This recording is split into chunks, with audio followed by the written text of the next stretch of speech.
দোল পূর্ণিমার দিন সকালবেলায় রেডি হয়ে চললাম আমি, সরকারবাবু এবং ঠাকুরপো। কোথায় যাচ্ছি?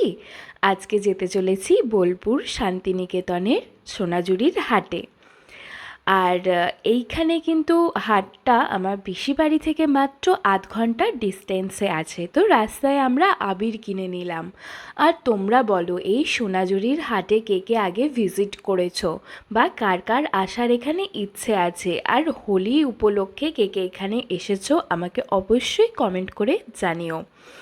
এখানে তো আমার বেশ ভালোই লেগেছে। তারপরে খানিকটা দূরে গিয়ে আমরা নিজেদের মধ্যে রং খেলে নিলাম। আর তোমরা বলো, কে কীভাবে এই দিনটা সেলিব্রেট করেছো? তো রং খেলা শেষ হয়ে যেতে তারপরে আমরা সোনাঝুরির হাটের দিকে চলে এলাম। আজকে ঠিক করেছি অনেক অনেক অনেক শপিং করব। তো তাই হলো, আমি এদিকে শপিং করায় ব্যস্ত। আর এখানে সব কিছুর দামই খুব রিজনেবল। আর এখানে কিন্তু কিছু কিছু জিনিসে বার্গেনিং করারও প্রয়োজন রয়েছে। আর তোমাদের নেক্সট ভিডিওতে আমি জানাবো কি কি শপিং করেছি। আর আমাদের প্রচণ্ড খিদে পাচ্ছিল, কারণ সকালবেলা ঘর থেকে বেরোনোর জন্য কিছু খাওয়া হয়নি, তাই এখানে আমরা খেয়ে নিচ্ছিলাম। আর আমি তো খুবই আনন্দিত, কারণ অনেক অনেক অনেক শপিং করেছি। তারপরেই আমরা পাশে একটি প্রোগ্রাম হচ্ছিল, ওখানে চলে গেলাম। ওখান থেকে বেরিয়ে সোজা রওনা দিলাম পিসিবাড়ির উদ্দেশ্যে। আর তোমরা কে কে বলো বোলপুর শান্তিনিকেতনে এসেছো?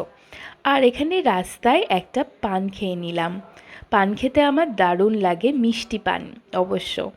তো বাড়ি এসে রেডি হয়ে চললাম মহাপ্রভুর ভোগ খেতে। আর এখানে আমি, সরকারবাবু এবং ঠাকুরপো চললাম মহাপ্রভুর ভোগ খেতে। এখানে ভোগ খেয়ে তারপরে দুপুরবেলা রেস্ট নিয়ে সন্ধেবেলায় আবার বেরোলাম। এখানে মহাপ্রভুর নৃত্য হচ্ছে, দেখতে দারুণ লাগছে। আর এখানে তোমরা জাস্ট ভিড়টা দেখো, কত ভিড় হয়েছে। আর মহাপ্রভুকে কত সুন্দর লাগছে। আইসক্রিম খেতে ইচ্ছে করছিল, তাই ওখানে অনেক দোকান বসেছিল, ওখান থেকে একটা কোন নিয়ে আমরা বাড়ি চলে এলাম। তো আমি নিশা আজ তবে বিদায় নিলাম, দেখা হচ্ছে অন্য ভিডিওতে। চলো টাটা।